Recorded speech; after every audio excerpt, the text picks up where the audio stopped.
Hey guys, I hope you're all doing well. Welcome to my channel. This is like I think the first official video that I'm going to be uploading to my channel. And today I just have a June favorites for you guys. This month went by so fast, as everybody says. Actually, just in general, I feel like this whole year has gone by super fast. I really can't believe that it's already almost July and like half the year is almost over. Like, what have I done with my life? Nothing. But anyways, let's just get into it. Okay, so I'm going to start off with makeup first, and the first product that I have to show you is the Nudestix Tinted Blur Stick. And this actually, like, it doesn't really come with a lot of product. However, I'm willing to deal with that because this has been my favorite base product for the past month. It looks really natural on your skin and like seamless. Like, you can't tell that you're wearing any product on your face when you're wearing this. So if I'm having like a quick day where I just need to run out of the house and like run some errands, all I'll put on is some stuff in my brows, some mascara, and this, and it just looks like skin. It's the most natural base product that I've probably ever used in my life ever. But having said that, it still has coverage. It's not like the Glossier skin tint where there's basically no coverage. This, I would say, has probably like light to medium coverage. It's a little bit buildable, which is nice. The only problem with this, besides the fact that it doesn't come with that much product, is the shade selection. So you might have some trouble finding your shade. I had a little bit of trouble finding mine. I actually kind of feel like I'm in between like this and the shade that's above it. So this is shade 6 and then there's shade 5, and I feel like I'm right in between. However, both of them kind of work for me. It's not what I'm actually wearing today. Today I'm wearing the NARS Sheer Glow foundation, and part of the reason why I wore it is I kind of wanted to compare because it's been so long since I've worn like a traditional liquid foundation ever since I've been using this. And I still like the NARS Sheer Glow foundation, but I think I don't like it as much as I like this. This is life-changing. Or at least it was for me. But yeah, it has a pretty natural finish. It's not too matte, too dewy. It's not really like a satin finish. Well, I would say it would be like kind of a satin finish. I feel like satin is a pretty natural finish. But yeah, there's that. Oh yeah, so I also forgot to mention that this, besides the fact that it blends into your skin pretty seamlessly, it kind of blurs the texture on your face. And you can probably tell I have like a lot of acne scarring on my face. This helps to blur out the texture that's on my face. I feel like it looks less noticeable when I'm wearing this versus when I'm wearing a liquid foundation. And on top of all of that, so I feel like this is a great product to travel with because it's not liquid, so you don't have to worry about it like spilling anywhere or like exploding, and you don't really need a brush or a sponge or anything to blend it out. You can just use your fingers and the finish is pretty much the same and the coverage is pretty much the same, I've found. Okay, and then next we have the MAC Face and Body Foundation in the shade Medium Deep Pearl. I think that this came out with one of their newest collections. I can't remember exactly what it was called. I want to say it was like Mirage Noir, maybe. This is the same formula as the MAC Face and Body Foundation, the regular MAC Face and Body Foundation obviously, but it has like a little bit of shimmer in it and it's a deeper, warmer color. So I like using this as a liquid bronzer. Again, it looks really natural and it blends into the skin really seamlessly. I don't know if I would necessarily use this as a foundation just because like I don't really necessarily find the shimmer to be super prominent, but the shade definitely doesn't match me. And there was like one other shade that was lighter and that shade definitely doesn't match me either. Okay, I just got a phone call and now I can't remember what I was saying. Pretty sure I was talking about the MAC Face and Body Foundation, I think. I'm pretty sure. So this is the first dewy bronzer that I've ever used that has more of like a natural finish instead of a matte finish, and I like it a lot more than I thought I would. It doesn't emphasize my texture as much as I thought it would, which is nice. And also on top of all of this, so usually I'll do like foundation, concealer, and then liquid highlighter, liquid blush, and liquid bronzer. I'm really into the liquids right now. I feel like they just look the best on the skin in the summertime because it's just natural. Not to mention the fact, so ever since I've kind of gotten older, my skin has gotten drier and not necessarily like as oily, so liquid products work better on my skin than they used to. But so when I put this on and then I powder over it, and then I'll put a powder bronzer over it if I need my makeup to last all day, and it makes everything last for a really long time. I feel like maybe 8 hours or so. Like when I get home at the end of the day and I look at my face, I still have bronzer on my face, which is nice. So yeah. So that's MAC Face and Body Foundation.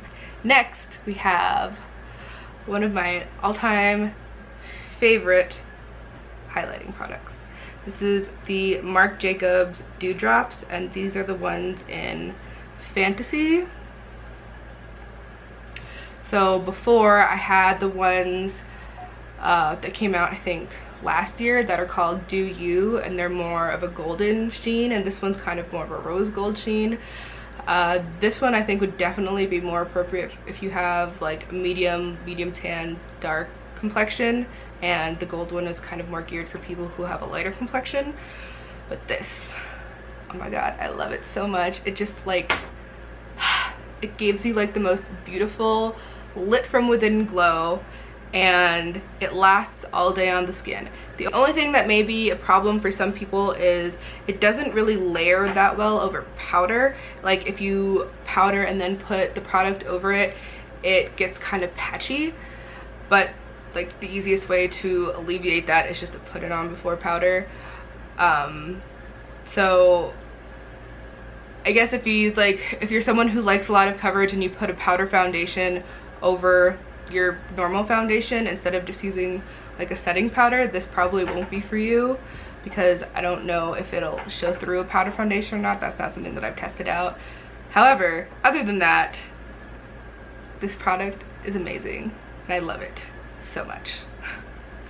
Okay, so next, another life-changing product for me is the Hourglass Veil Translucent Setting Powder. So when this first came out, it had so much hype around it. I feel like everybody was talking about it, and I had just purchased the Laura Mercier Translucent Setting Powder, which I had never tried before, and I was just like, I kind of want to try it, but I don't know.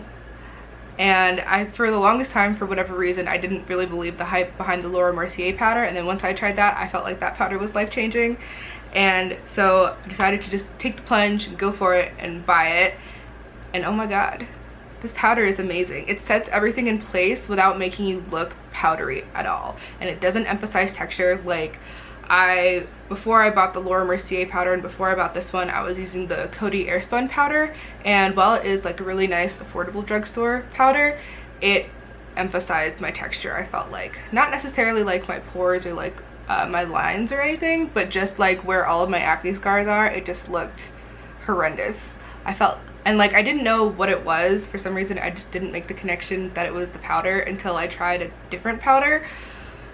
But this powder, so I think that this powder and the Laura Mercier powder are a little bit comparable in that aspect. However, the Hourglass powder just like, again, like it just looks so natural once it's like set onto the face and it's been on your skin for a little bit. Like if you don't set or like spray your face with Fix Plus or like the Tatcha Dewy Skin Mist or anything like that, it just kind of melts into the makeup that you're already wearing. And if you have any products like the Marc Jacobs Dewdrops or any kind of highlighter or anything like that that's underneath it, it glows through the powder, which is so nice.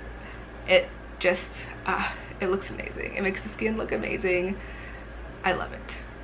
So again, on the topic of, I bought this because everybody was talking about it, this is the Glossier Lash Slick. So it has one of those plastic applicators, and I had heard that what they were kind of going for was a natural look that was supposed to make it look like you were wearing lash extensions or something to that effect, and I feel like it actually really does create that effect. And I like that it's a tubing mascara, because it doesn't smudge on me like other mascaras smudge on me. Every single mascara, regardless of whether or not it's waterproof, usually smudges on me. Waterproof, it just takes a little bit longer than a normal mascara. However, waterproof is normally a bitch to take off, and I hate it. Like recently, or not even that recently, a while ago, I had repurchased the Fairy Drop Scandal Queen mascara because when I was younger, I remember buying it and really liking it. And I tried it, and it didn't really do much for my lashes, but when I tried to take it off, it was a nightmare. Like, I tried using an oil-based remover, I tried using makeup wipes, and when I would wash my face, like after I would do the double cleanse and then I would like wipe my face off with my towel, I would still have mascara like coming off everywhere. And I felt like it like made my lashes stick together when I did it, and because I was trying so hard to get the mascara off, it was like I felt like my eyelashes were falling out. I don't know if that was actually the case or not, but that's what it felt like, which isn't a great feeling when I kind of have sparse lashes already as it is. So long story short, that's part of the reason why I really like this product, is it stays on, it doesn't really smudge on me, and if it does, it's super minimal, and it's really easy to kind of just like wipe off, and it stays on all day, and it's great. It's amazing. So if you have oily eyelids, this might be for you. Okay, and the last couple of makeup bits I have are both glosses, and they are the Glossier, what is this? The Glossier Lip Gloss and the Fenty Beauty Gloss Bomb. So if you have not tried the Gloss Bomb, you need to. I know it's really expensive, but seriously, every single person that I've seen it on, it looks amazing. And it's so weird because I never thought there would be a lip gloss that has a universally flattering color on everybody, but literally every single person I've seen it on, it looks good on. And so I like, even when I first bought this, I had made a few of my friends try it, and it, like all of different complexions, and it looked really good on them.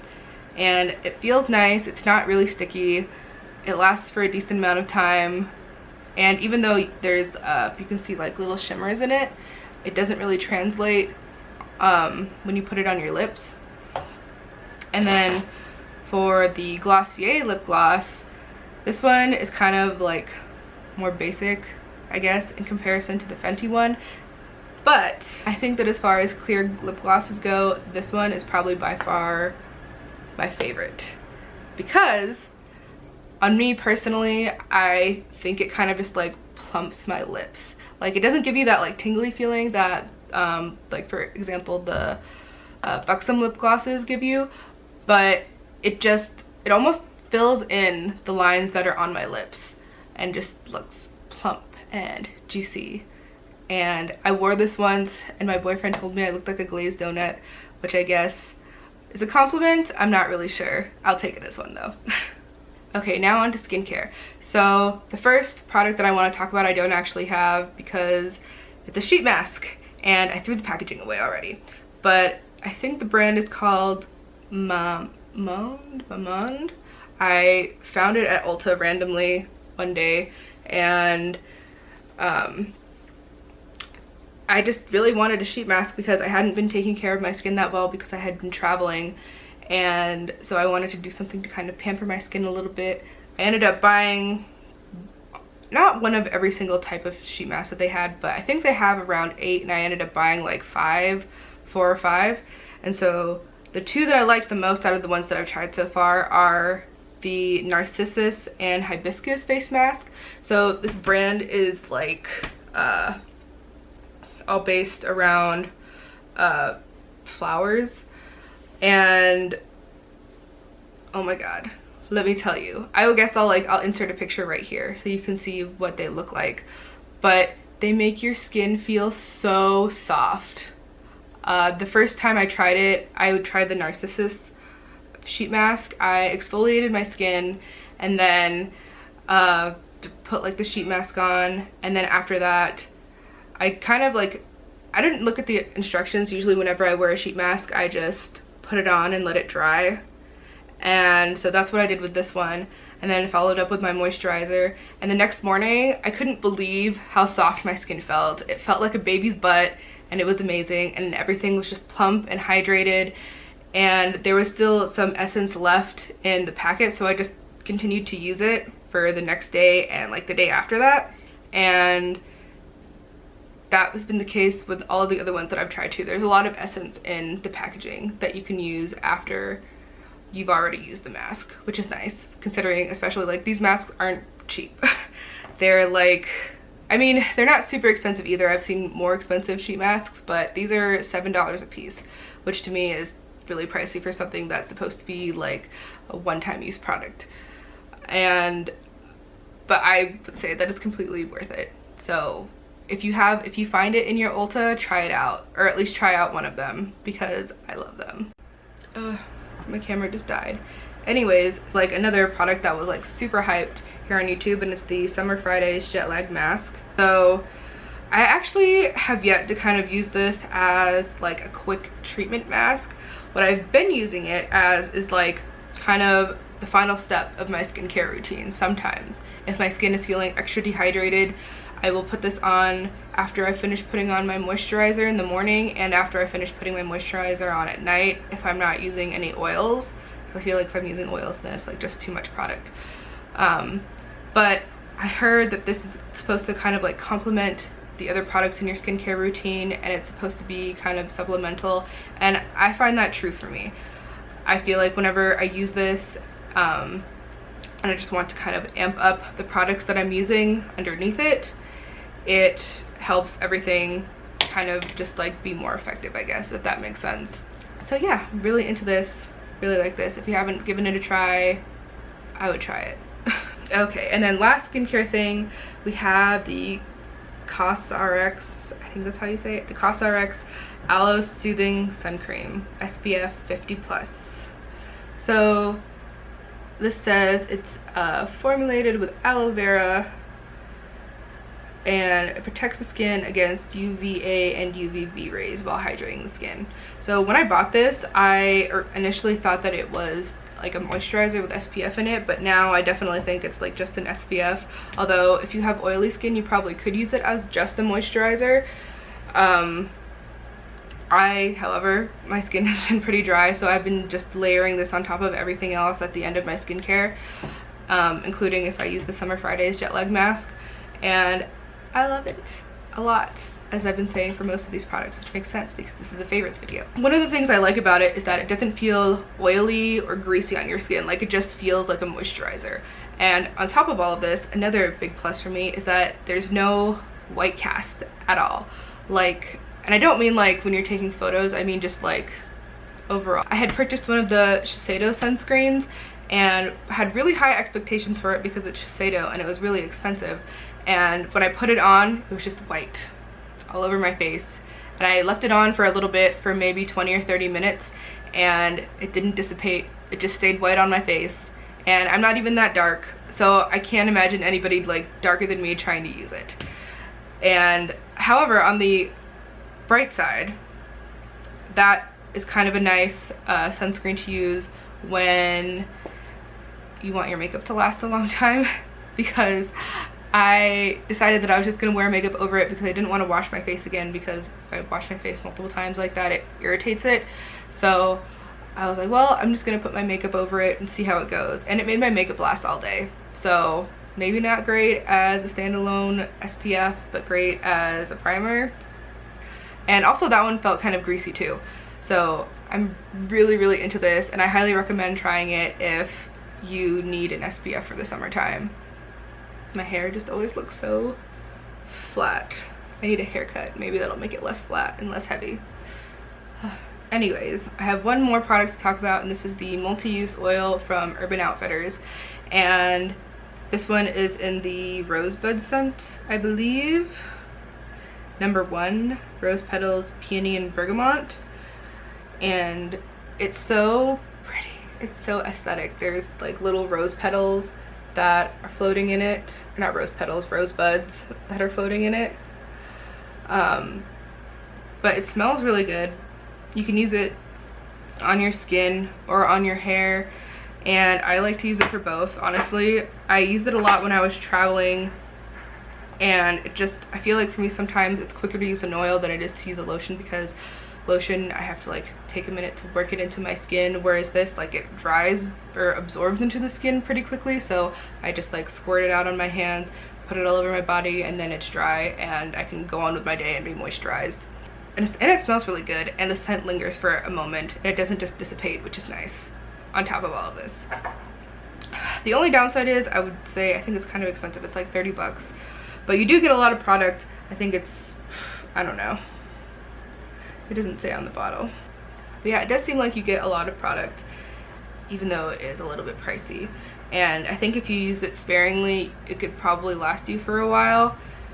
Not to mention the fact that if you shop on Urban Outfitters online, every once in a while they have sales, like beauty sales, where stuff is like 20% off, blah blah blah blah blah. So I would try getting it during a sale if you don't want to pay full price for it. But now also Urban Outfitters has that kind of flex pay thing where you can break up your order into, like, I think 4 installments. So there's also that. Okay, and then the final 2 things I have to talk to you guys about are actually not tangible items. They are kind of like in the TV and movie category. So firstly, I want to talk about Lady Bird, which I really wanted to see when it was in theaters, but I just never got around to it. And then I saw that it was on Amazon Prime, so I was like, ooh, I should watch this, and I really liked it.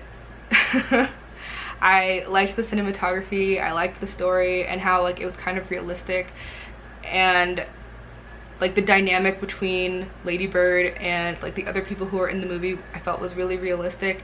And I liked that they didn't put a shit ton of makeup on all of the people who are in the movie. Like, you could kind of see on the main actress, I think you pronounce her name Saoirse Ronan, you could kind of see like some of the imperfections on her face, which was really nice to see, because like it's not an unrealistic standard of beauty, which is great. I don't want to like talk about it too much and give away too many plot points. If you have Amazon Prime, you can watch it, but it's kind of just one of those coming of age stories, I guess is what you would call it. It's about a girl who lives in Sacramento, California, and like all she wants to do is get out and move to the East Coast. And that's kind of how I felt when I was in high school. Like, all I wanted to do was get out of the city that I was living in to anywhere else. And I feel like that's really relatable for people who have grown up in the same place their whole life, like I did. So anyways, next, there's this show on Netflix, which is kind of ridiculous but also kind of amazing, and it's called Whisker Wars.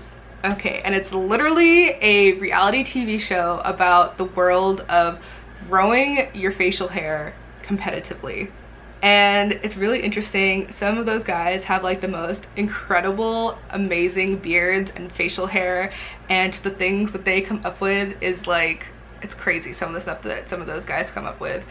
And some of them you're just like, wow, I've never seen any man use that much hairspray in my life. Like, I don't think I've even used that much hairspray in my life, and they've probably used like more than I've used in a whole lifetime in like that whole season of that show. It's really interesting. You should check it out. I think I said the name of it, but it's called Whisker Wars.